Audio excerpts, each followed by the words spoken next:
So the question is now, how can you use the Buddha field system? Now, before I go on to that, I would like to just set a precedent for this. For any of you who are on a spiritual path, you may be wondering, well, all this stuff about Buddha field and subtle energetic fields, it sounds a little strange to me. I mean, what does this have to do with spirituality? Well, it has a lot to do with spirituality. Actually, if you're familiar with Zen, if you ever read a book, for example, one of my favorites called The Zen Teachings of Wang Bo, spelt Wang Po, but it's pronounced Wang Bo. In Zen, it is part of how the Zen master imparts the wisdom, so to speak, the training, the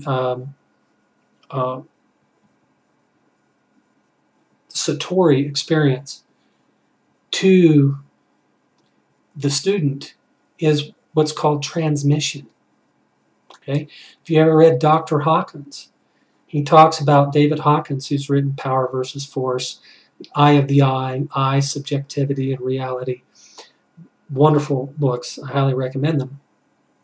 He talks about how important it is to be in the energetic field of a true spiritual master, because enlightenment and spiritual mastery, they transcend the mind. They're larger than the mind, and the reality of who we really are cannot be truly spoken in words. And it can't be experienced in terms of logic because it supersedes logic. And so to be in the energetic field of a true spiritual master is, and if you're open to it, is to have your own energetic field, your own energetic bodies, your own energetic potential to be awakened and energized, so that you can be open to these deeper Satori experiences that come as a flash of insight, and that come more as a way of being receptive and open and a sense of knowingness, right? So this happens energetically. One of the influential teachers in my life, I never met him personally, but my meditation teacher was a student of his, and he has had a profound influence on my life. It goes by the name of Shiva Bala Yogi. And this yogi was truly a wonder. He spent, from age 14 until he was 22, he spent 8 years meditating 23 hours a day for 8 years. And he went into this spontaneous samadhi. Really, it was all spontaneous. It wasn't something he planned. But he stayed in this state, the samadhic state, for 8 years. And then he spent another 4 years meditating 12 hours a day, because this was his tapas, his spiritual austerities, his spiritual training to be of service to the world.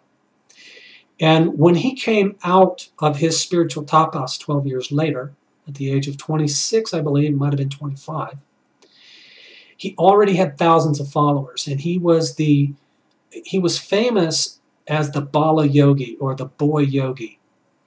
And he didn't teach. He simply sat.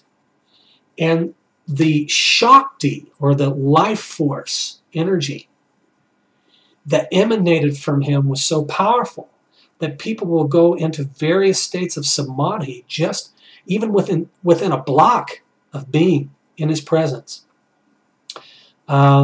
My meditation teacher tells the story of first meeting him and going into samadhi for 5 hours, where he just went into nirvikalpa samadhi, apparently, and was out for 5 hours, just completely in a samadhic trance, because the energy field was so powerful.